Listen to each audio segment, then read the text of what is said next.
Kapapasok lang pong balita at iba't ibang tribes po, bukod po sa Lumad, ito yung nagsampan na rin po ng complaint sa Code of Ethics sa Kamara. Ito po ay marahil ito na ang katapusan ni Franz Castro na ito ay pwede nang matanggal o ito ay may tsapuira na dyan sa Kamara dahil nga ito ay may kasong kidnapping sa mga Lumad.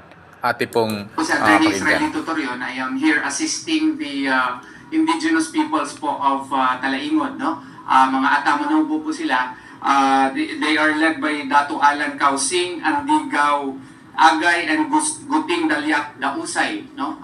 They are the leaders. Sila po ang mga leaders po ng mga indigenous peoples po ng Talaingod, Davao del Norte. They are anchoring their complaint on the provisions of Republic Act 6713 or Code of Conduct of Ethics of Government Officials, specifically the supposed commitment to public service, the high commitment to public service of these public officials such as congresspersons like Congresswoman Franz Castro. So, nagbiyahe po ang ating mga miyembro po ng indigenous peoples from Talaingod para po maparating dito sa House of Representatives na kinakailangan po na isuspinde at kailangan po tanggalin sa pwesto Representative Franz Castro kasi nakikita naman namin at natin na convicted na siya sa Regional Trial Court and even if it is on appeal, no, before higher courts, but the administrative aspect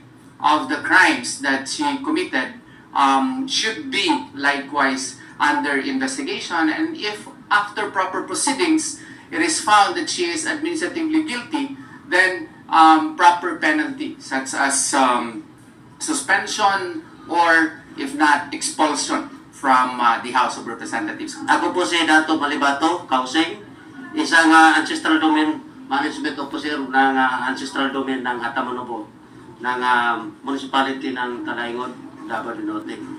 Nandito po kami dito sa Manila ngayon, kasama namin yung tatlo naming tribal leader dahil tatlo lang yung hinihingi namin, no, sa ating gobyerno ngayon na gusto namin matanggal yung si Franz Castro. Bakit, no? Kasi yung ginawa niya sa amin parang hindi inirespeto yung rights of the IP, no? In terms sa aming rights kasi hindi niya inirespeto.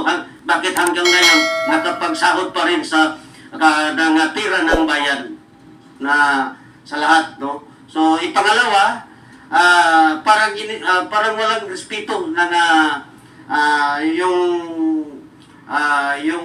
tawag yung sa aming tribo, no?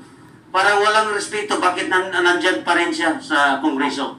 So pangatlo yung discrimination, walang respeto or ano pa yung sabihin, yung hanggang ngayon patuloy pa rin yung serbisyo ng ating bayan. So gusto namin na marinig yung sa aming hinaing na matanggalan siya, mapaalis congresswoman sa ating bansa or kasi parang iba talaga sa aming customary law kasi parang wala na kaming wala nirerespeto yung law namin.